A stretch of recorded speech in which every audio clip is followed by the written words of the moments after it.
You should watch this at night.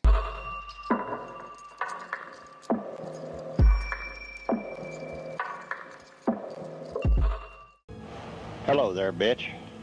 I'm going to tell you in detail why you have been kidnapped, what's going to happen to you. Hey curious cats, my name is Sahara. Welcome to the True Crime channel. Let's get into it. As you guessed from the title, tonight we're going to be talking about the Toy Box Killer, aka David Scooter. David Parker Ray. David was born on November the 6th, 1939 in New Mexico. He has a younger sister named Peggy. What we know about David from his childhood is that he was extremely shy, he was introverted, and he used to be the target of bullies at school. When David was 10 years old, his father abandoned the family, but he would visit on occasions. His father is known to be an alcoholic. He's also very violent, both with Peggy and David and also his wife when they were still together. When the parents split up, it was decided that David and Peggy would live with their grandfather on their mother's side. So the mother at some point also decided to abandon the family. I don't really know why, I couldn't find the information. And the grandfather was said to be a very religious person who would sometimes be, well, very strict, and he would discipline both Peggy and David. When David's father would sometimes visit, this is disturbing, he would give his own son porn magazines and especially SM. That caused David from a very young age to have sexual fantasies about rough sex, very violent sex, but also torture and rape. One day when they were both teenagers, his sister found his magazines, and I'm guessing she must have been shocked, because it was not just magazines about, bondage and SM and stuff like that. It was also drawings made by David, very disturbing drawings. And keep in mind that this is the 50s, 60s, so it's probably even more disturbing at the time for her. David served in the army as a mechanic after he finished high school, after he graduated. He was discharged. I don't know when or why exactly, but he was discharged. He kept working as a mechanic, just not for the military. He got married 4 times, 4 failed marriages. They all ended up in a divorce, and with 2 of his ex-wives, he had 2 children, and with one of his children, he was very close, and her name was Glenda Jean Ray, and she goes by the name Jessie. Cynthia Hendy, or Cindy, she goes by Cindy. She was born in 1969. She grew up in the state of Washington. She was raised by an alcoholic mother who would sometimes forget to feed her children. She was dating a very violent, physically violent man, so maybe that's why she would let her kids starve. I don't know, go figure. She eventually got rid of this physically abusive man when Cindy was 8. She met another man, they got married, and it turns out this new guy was even more charming than the other one. What I mean by that is that one night when Cindy was 11, he came home, he went into her bed, and he raped her. When Cindy told her mother confronted her husband about it. And he said, sorry, I was too drunk. I mistook her bed for our bed. Sorry. This incident got Cindy kicked out of her own home when she was only 12 years old because her mother chose her husband over her own daughter. It's not that she didn't believe her, because obviously it was true. She knew it was true because he had admitted it. She just made the choice to stay with her husband and have her daughter, that maybe she saw as a rival, just leave the house. At that point, Cindy started selling her body for money.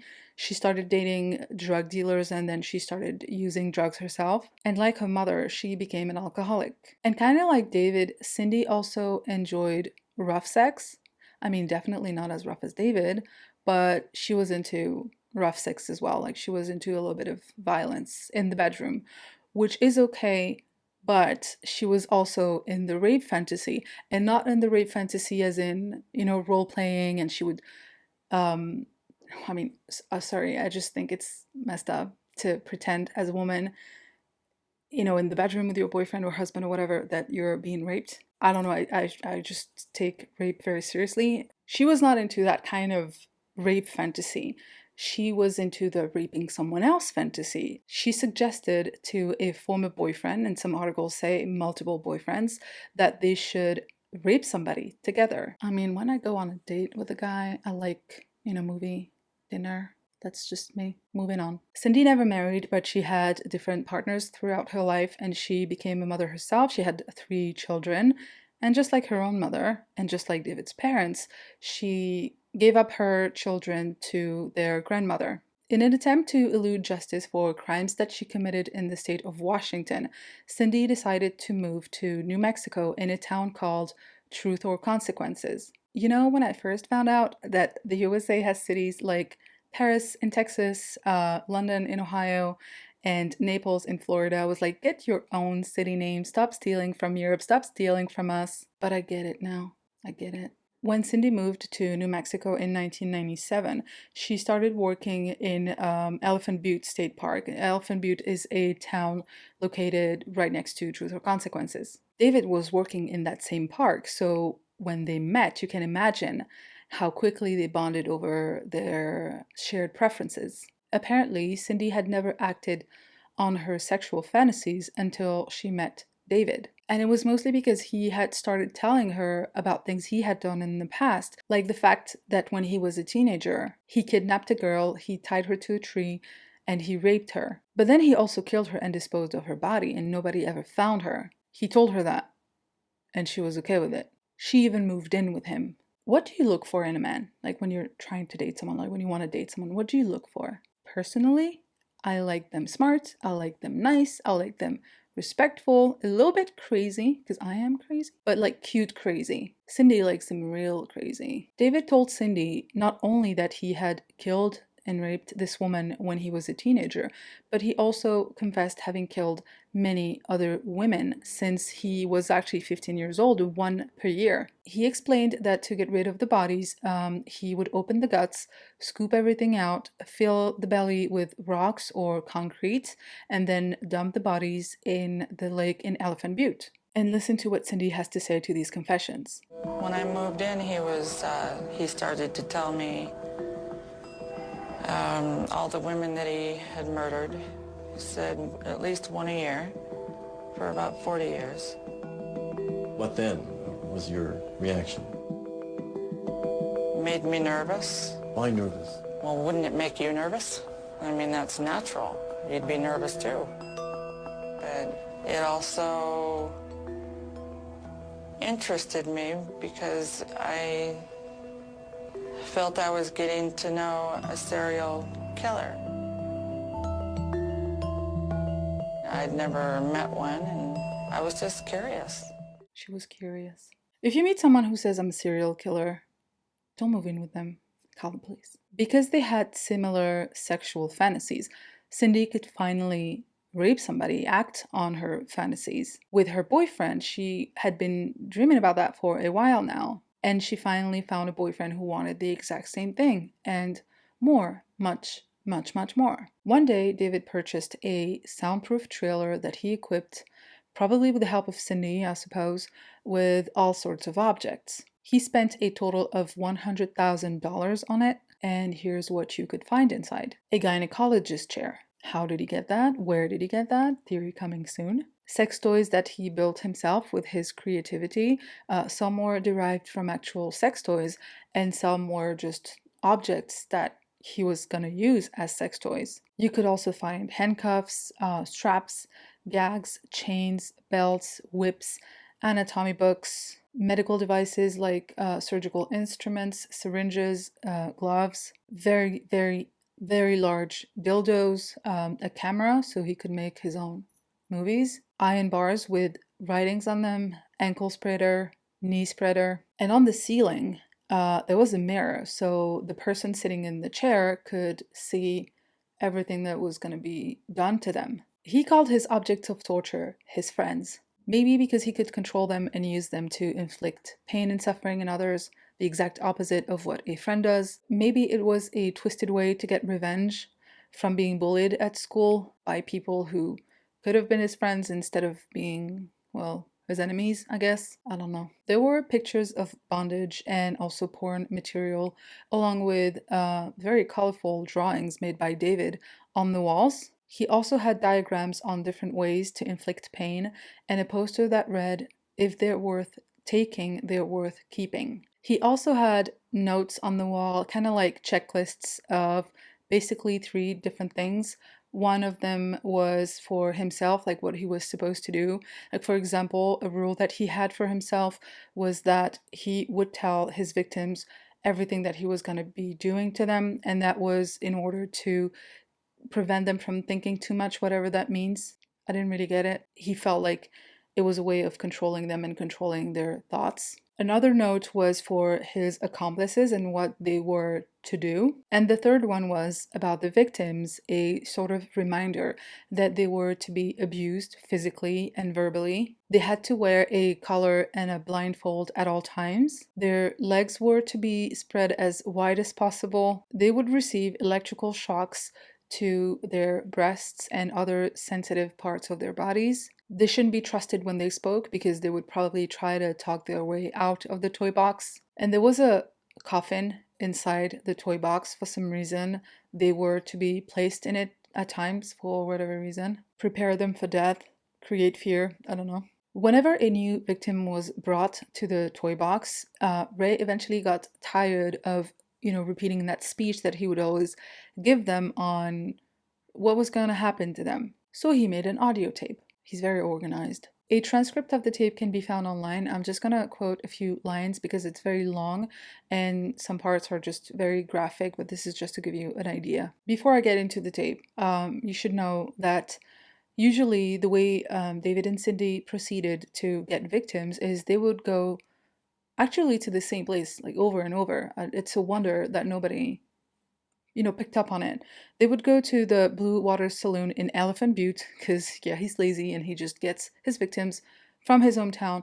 But apparently it's a town where there's a lot of drifters, a lot of people who just are passing through this town and they're not staying, they're not locals. So I don't know, apparently it was a good spot. So they would go into the saloon, they would wait for a potential victim to show up. The victim would be drugged, usually by putting something in her drink when she's looking the other way. Then she would be brought to the toy box, she would be tied to the chair, and David would just sit there and wait for her to wake up. At which point he would play the tape. It starts with, "Hello there, bitch. Listen to this tape because it's very relevant to your situation. I'm going to tell you in detail why you have been kidnapped, what's going to be done to you, and how long you'll be here." Imagine waking up to that. "Our primary interest is what's between your legs. You'll be raped repeatedly and thoroughly. You've been snatched for us to train and use as a sex slave. You're going to be kept naked and chained like an animal. My lady friend and I have been keeping sex slaves for years." He just goes into very disgusting details on many more things that he's going to do to them. He specifies that the trailer is soundproof, so there's no point in screaming, and this town is in the middle of the desert. It's in the middle of nowhere, so even if the victim screams, nobody's gonna hear her. He admits in the tape that he's been raping bitches ever since I was old enough to masturbate. I mean, he didn't say masturbate, I'm just not comfortable phrasing it the way he did. I need to stop talking about cases involving sex because it's been 3 in a row. Next case is going to be about money or something. In the recording, he goes on explaining that the victim is going to be kept clean, allowed to use the bathroom, be watered and fed, but fed just enough to keep them alive. Oh gee, thank you, sir. He says that he's gonna use the sex toys. He explains how he's gonna do that. He also says that he's into anal sex a lot. He's very fond of it because he's into animal sex. The transcript is very long and very, very graphic. I mean, there's a lot of things that I'm not even mentioning here. At first, I didn't want to read the whole thing. Like, I was getting to some parts and I was like, no, it's just like, it's stuff that you can't even conceive of. I think as a woman, I felt even more disgusted by it because I can't help imagine myself in this situation. I think I mentioned it in one of my previous videos, but there was this interesting article that says that a lot of people who watch true crime are actually women. You know, it's kind of educational for us. You're like imagining yourself in the situation and you're thinking, what would I do if I was a victim? What would I do if I was her? Females are just more likely to be a victim, you know? So it just makes sense. When I was researching this case, you know, the fact that David and Cindy would go to bars and drug women when they were looking the other way. It reminded me of my time as a flight attendant. And that's something that each airline that I worked for told us to be, very wary of. When you're on a layover, they tell you that, like, you can party, you can go out for drinks, you can meet people, you can do whatever you want, but just get your drink yourself, from the bar or whatever, and just keep an eye on it. Keep an eye on your drink. A colleague of mine once told me that he was on a layover somewhere and he was in his hotel room, and one of his colleagues called him and she was crying. So he's like, "What's going on?" And she tells him that she just woke up in a room with five guys next to her. Like some are in the bed next to her and some are like on the floor. Like there's just, five guys surrounding her. She's pretty much naked and she has no idea what happened. And the last thing that she remembered was being in a bar and drinking, meeting people, and having a couple drinks with them. Let's go back to the tape. David also says in this recording that he's gonna drug the victim and hypnotize them so they don't remember anything, and especially not the location of the trailer. I'm not sure how good he was at hypnotizing people. That obviously didn't work.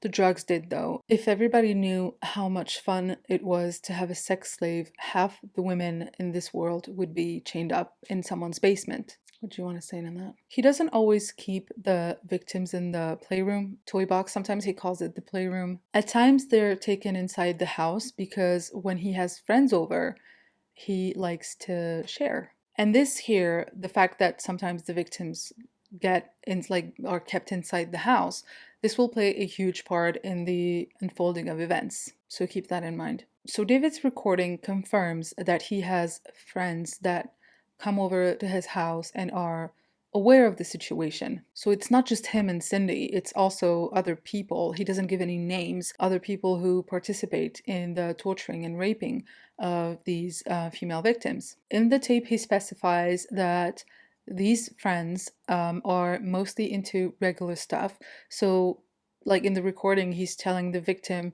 like, don't worry too much about my friends. The most fucked up stuff that you're going to be going through is, what I'm into. Oh, gee, thank you, sir. Is that supposed to be reassuring? He talks about punishment if the victim doesn't follow the strict rules, and also if they bite or scratch or kick and try to escape. He says that if the victim causes too much trouble, he has no problem slicing her throat. He says he doesn't like killing, but occasionally it happens. He causes pain, but not suffering, and he says there's a big difference. He doesn't want to cause serious or permanent damage. Your vagina, he doesn't use the word vagina, but he says your vagina is designed to have a baby come out of it, so we will never use anything bigger than that. Oh, gee, thank you, sir. In many of the things that the slave will have to do or will have to go through, it's not just for David and his friends, it's also, this is disturbing, but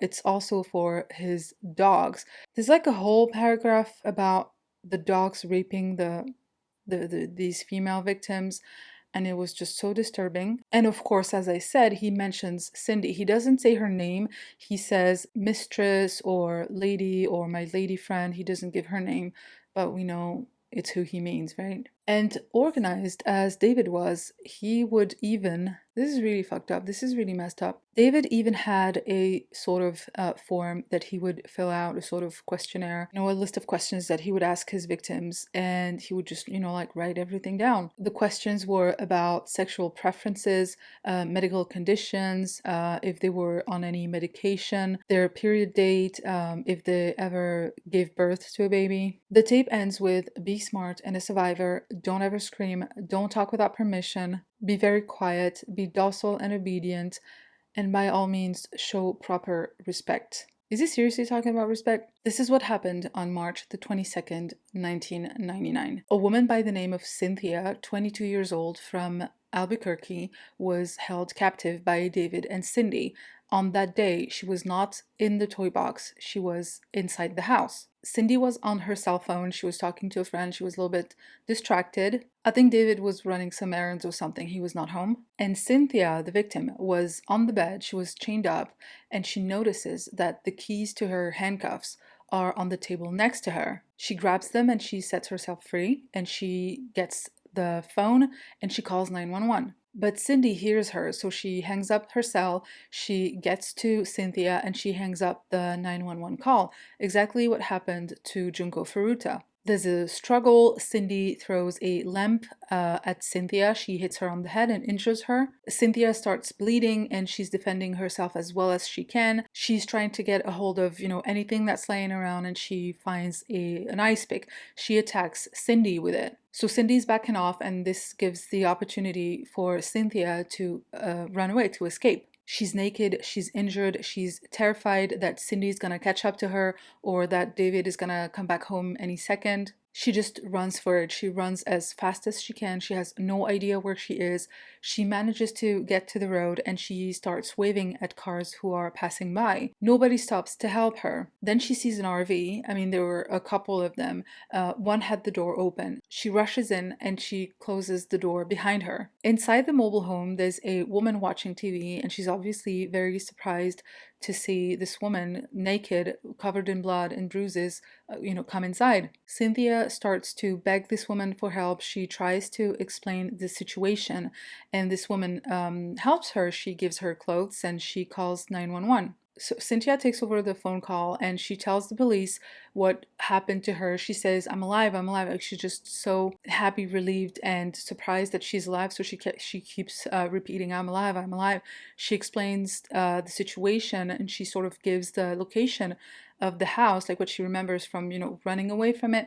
And they tell her, we actually already have someone on the scene because we received a phone call that was interrupted. So we just wanted to make sure everything was okay, and we sent a team there. Cynthia is taken to hospital where they take care of her wounds and injuries after taking pictures because they will be used as evidence. When the police asks her how she was abducted, she admits that she is a prostitute and she met David on the job. He was driving around in his trailer. I think he was in Albuquerque because from what I read, I remember that she said she was surprised that she was in Elephant Butte, which was about 150 miles away from Albuquerque. And well, I just read that she was surprised that she was there, so I'm guessing that this one victim, David actually picked up from Albuquerque, not from Elephant Butte, which he was used to doing. So he's in his trailer, and Cindy is also inside, and they see Cynthia. She's a prostitute, so she's offering her services to David. Once she gets inside the trailer,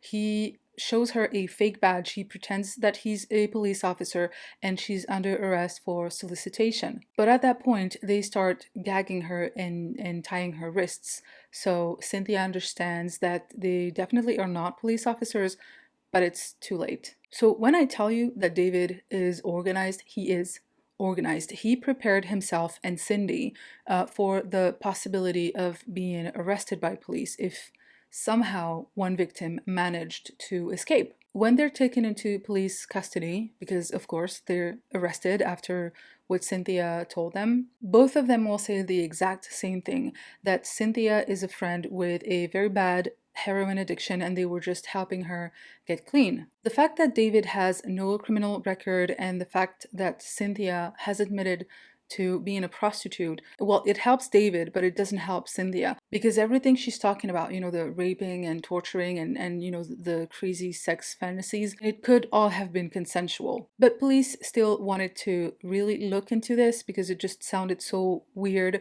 and they got a warrant to search David's house. At first, they check the inside of the house, and there are signs of struggle. There's a little blood, and I mean, you can see from the picture there are obvious signs of struggle. And outside the house is the toy box, the trailer. Imagine their surprise and shock when they enter the toy box and they find everything that Cynthia has described to them. David's toys, David's friends. They found the very incriminating audio tape, and they found one videotape. In this tape, you can see a woman being supposedly raped. You can tell that she's either high or drunk, but you can definitely tell that she's completely out of it. At that point, everything they found in the house and the toy box and Cynthia's statement were enough to charge David and Cindy with 12 counts, including kidnapping and torture. The issue was the police worried that maybe there would not be enough evidence to send him to prison for the rest of his life. Because even though you can see in the pictures, they found a lot of pictures and one videotape, the women were, in the pictures, the women were, gagged and bound and all sorts of, horrible stuff. You could not prove that it was not consensual. And on top of that, they know that the fact that Cynthia is a prostitute is definitely not going to help the case in court. So they try to find the woman in the videotape, and they were also desperate for other women to come forth and possibly tell the same story as Cynthia, which would definitely help the case, if they had more testimonies. The only thing they had to identify the woman from the tape was a tattoo that she had on her leg. It was a pretty, specific tattoo. It was quite unique, and they were hoping that through the media, this woman would, recognize herself and contact police. And while they're hoping that this tattooed woman will contact them, they receive a phone call from another one named Angelica. Angelica, would you believe, is actually Cindy's friend. So I think she lives in the same town. And one day she went to their house. I think she wanted some, milk or sugar or something like that from friendly neighbors. And when she got in, they threatened her, and Cindy had a gun to her head, and David was, I think he's the one who was, tying her up, and they took her to the trailer. They kept her for a few days, and she was able to talk her way out of it. She had reported it to the police probably as soon as she got out, but there was no follow-up for some reason. They had just taken her statement, and that was that. And I also have a theory about that, and it will come very soon. And thanks to Angelica's statement, the authorities had now the possibility to add 13 more counts to Cindy and David. So now it's 25. Let's talk about David's team. David and co. Of course, there was Cynthia Hendy. From the tape, from the audio recording, we know that not only did she, help snatch victims, snatch women, but she also participated in the torture and rape and everything. I didn't want to mention these details, but, when David talks about everything that's going to be done to the victims, he also mentions what they have to do for Cindy. And he talks about oral sex and whatever. Like, he goes into horrific details. So I just didn't want to mention it. I mean, it's definitely there. It's definitely in the audio tape. And remember, Jessie, David's daughter, she also provided her father with a victim, her friend Kelly, exactly like Cindy. Cindy provided Angelica, and Jessie provided Kelly. And Kelly, turns out, is none other than the woman with the tattoo. These women have a very twisted definition of friendship. We don't know exactly how many women in total Cindy and Jessie provided to David. I don't like the word provided, because I guess you could say that for Jessie. I mean, there's no proof of anything else. There's no proof that she participated in anything. But Cindy did more than just provide. So as I was saying, Kelly is the woman with the tattoo. She recognized it. I think it was on the news. So she contacted police and she told them what happened. One night she had a fight with her husband, and she decided to, go out, have a couple drinks. She met with her friend Jessie. They have just one drink. While she's looking away, Jessie puts something in her drink. She spikes her drink, and next thing she knows, it's 3 days later. She has absolutely no idea what happened during those 3 days. After she woke up, she tried to go back home, to her husband, but he thought she had been cheating on him during those 3 days that she wasn't home, and they ended up getting a divorce over this. I don't know exactly how long, it was between the moment that she was abducted and when this, like, the arrest and everything was happening, and when she contacted the police. But during this, time frame, Kelly was having nightmares of horrible stuff being done to her, and she just thought it was nightmares. She didn't for a second believe that it was, flashes from what happened. The police showed her the videotape. She lost her husband, she lost her family over this. Cindy's involvement in this was also confirmed by Cynthia. You remember the victim that was able to escape, the reason why the police was able to put a stop to everything. And she said she remembered that Cindy was definitely participating. She did a lot of, just watching and just like being there, but she definitely participated in torturing and raping at least her. Cindy very quickly turned on David. She told police, everything that she could remember, probably hiding the fact that she was an active participant. She admitted, being there and witnessing it, but she denied bringing people in, snatching women, and, raping and torturing. It is reported that she told a friend that the whole thing gave her an adrenaline rush. She told that same friend that she witnessed 4 to 6 murders. And she either witnessed or was aware of these bodies being dumped in the lake, in the state park lake. The police was never able to find bodies. Of course, they searched David's property, they searched the state park where he works, they eventually searched the lake, but they waited 2011. I think it's because they found human bones. They waited to actually find human bones like they're close to the lake to search it. They did search the area, they did search the park, they didn't find anything, but they didn't search like inside the lake until they found those bones, which doesn't make any sense. But so Cynthia confirms Cindy's involvement, Cindy confirms Jesse's involvement, and she also gives another name, Dennis Roy Yancey. Obviously, this guy is questioned by police because not only did Cindy accuse him of participating in everything they were doing, she also accused him of the murder of Marie Parker, aged, I think 22. And she, at that time, she was a missing person. But Cindy told him that he killed her. When Dennis is being interrogated, at first he says, I don't know Marie Parker, I don't know who that person is.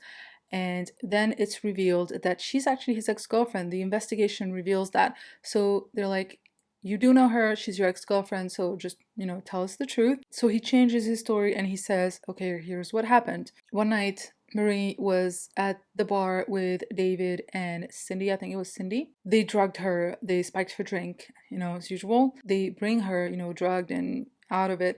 They bring her to the car and she, gets in the back seat with Dennis.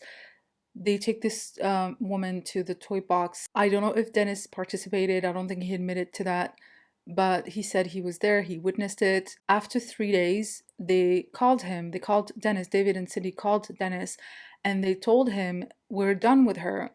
Come back. So he goes back to the house or the trailer, the toy box or whatever, and they give him a rope and they tell him to strangle her. And he does it. He says that the reason he did it was because he was afraid of David. He was afraid that he would kill him, and supposedly he threatened him. Dennis takes the police to the place where supposedly he buried the body, he got rid of the body, but they don't find anything. It's speculated that either Dennis didn't remember correctly or David came back later and he took the body and he just moved it to somewhere else. There were also other speculations regarding people from the community, like local people from the town of Elephant Butte, and maybe Truth or Consequences. Mainly it's because David talks about his friends sharing the victims with his friends in the audio tape. It's also, I'm guessing, this is my theory, but I'm guessing it's also because, the police report from Angelica had no follow-up. Some police officers in Elephant Butte were maybe involved in this motorcycle. I'm so sorry. Scooter. It's actually a scooter, which is much less sexy. And my silly theory about the gynecologist chair is that maybe a doctor was involved and maybe he provided the chair. I don't know. It's just what I was thinking when I was reading all of that, How do you get your hands on a gynecologist chair?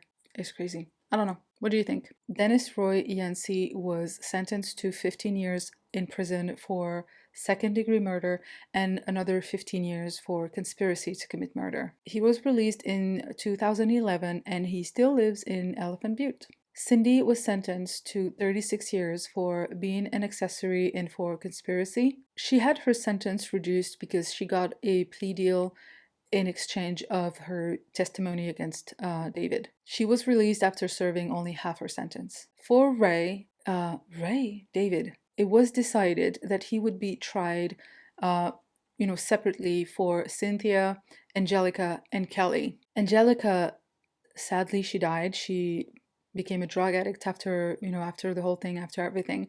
So I think she had an overdose. She died of an overdose. So there was no trial for Angelica. I don't think it's fair. I mean, they still had her, testimonies and, the police reports and everything.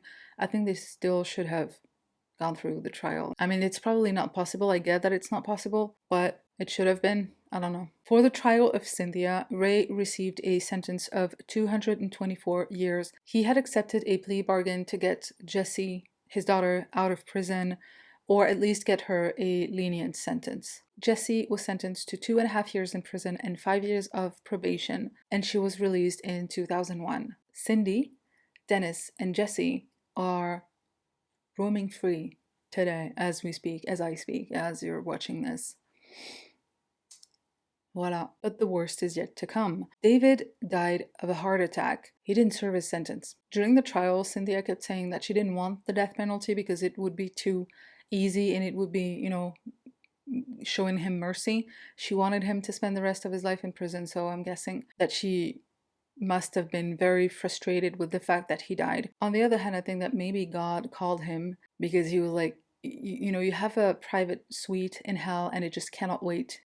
That's what I like to tell myself, so I can sleep better at night with the idea that some of these monsters actually eluded the justice of men. I was just thinking about the fact that maybe David had, deep hatred towards women because of his mother abandoning him and because of girls from school ignoring him and him being shy, very shy with them.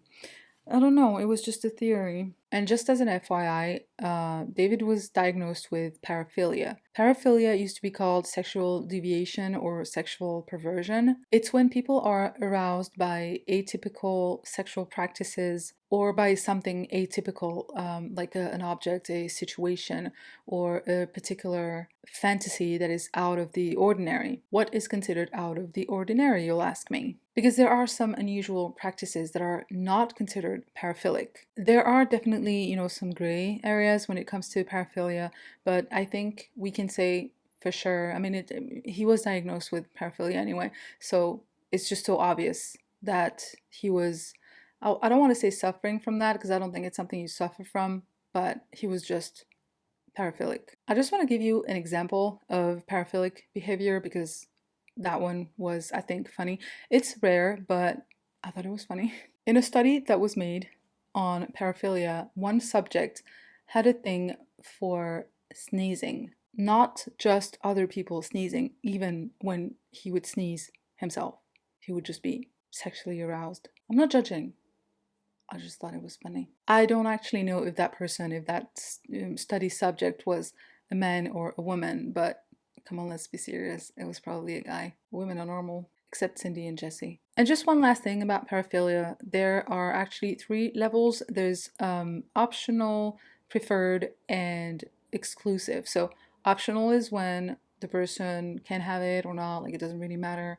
Preferred is when it's preferred, but it's okay if they have normal sex. Exclusive is probably David, like it's the only thing that makes them happy. Can I phrase it like that? Oh, gets them going, I guess. I can phrase it like that. Time for the random item review. And tonight I want to talk about my chair. It is gorgeous. If you don't like pink and white like me, you can find it in different colors. I bought it on Amazon.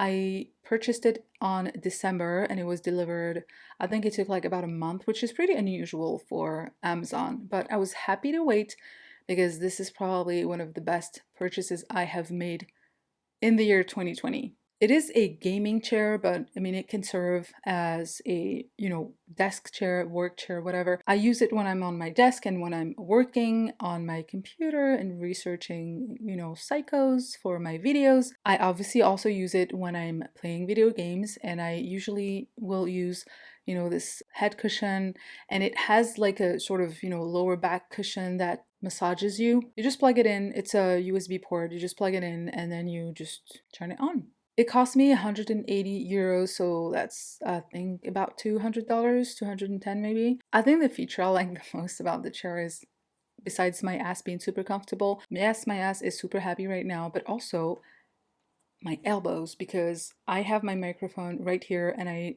know that I've been having some sound issues in some of my earlier videos because I was resting my elbows on the desk and it's where my microphone is, so it would sometimes create noise and I was just not aware of it because when you're filming you don't hear it, so yeah, I just didn't know. So yeah, now I'm not gonna have any sound issues, hopefully. Thank you for watching till the end. This one was disturbing. I'll talk about something that doesn't involve sex for sure because it was just a lot to do, like 3 in a row. I didn't think it would upset me this much, but it did. So next one is not going to be about sex, I promise. Just for your sake and for my sake, okay? Let's stay sane. Don't forget to subscribe if you haven't already, and I'll see you soon. Bye.